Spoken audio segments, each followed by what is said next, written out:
দেখছেন সবার খবর, সবার নজর, বার্তা এক নজর।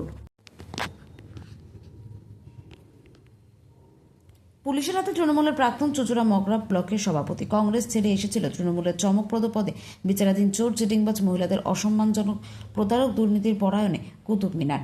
প্রাক্তন বিধায়ক অসিত মজুমদার ছাড়া সঙ্গী নেতৃত্ব দলদাস পরিণত সমর্থক তাপস চক্রবর্তীর। পালাবদলের পর প্রাক্তন চুঁচুড়া মগরা ব্লক তৃণমূল কংগ্রেসের সভাপতি তাপস চক্রবর্তীকে মগরা সাধারণ পুলিশ এবং মানুষ এবং বিজেপি কর্মীরা ঘিরে ধরে তাকে বিক্ষোভ দেখায়। তাপস একসময় কংগ্রেস নেতা নেতৃত্ব দিত, কংগ্রেস ছেড়ে এসেছিল, চুরির জন্য এসেছিল তৃণমূলের দলে।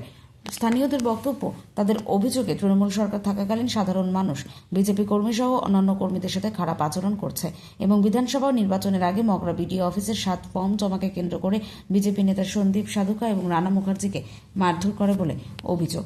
তাই তাপস চক্রবর্তীকে আজ ধরে মগরা থানা পুলিশের হাতে তুলে দেয়। এ বিষয়ে মগরা থানার পুলিশ বিজেপি নেতা সন্দীপ সাধুকা কি বলছেন শুনবো। হুগলি থেকে রাজেশ কুমার, বার্তা এক নজর। আজকে মগরা থানায় কি ঘটনা ঘটেছে যদি একটু বলেন।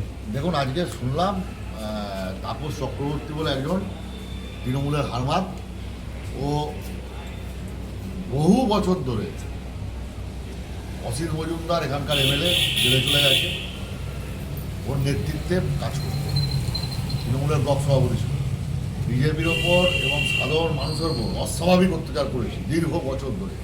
আজকে বিজেপি এবং সাধারণ মানুষ, বিজেপির কর্মীরা এবং সাধারণ মানুষরা সম্মিলিতভাবে তাপস চক্রবর্তীকে মগরা থানার উপর হ্যান্ডওভার করে দিয়েছে এবং আমরা মগরা থানার আইসিকে এবং চুঁচুড়া থানার আইসিকে আমরা বলেছি যেন যথাযথ ব্যবস্থা তাপস চক্রবর্তীর বিরুদ্ধে নেওয়া হয় আইনত।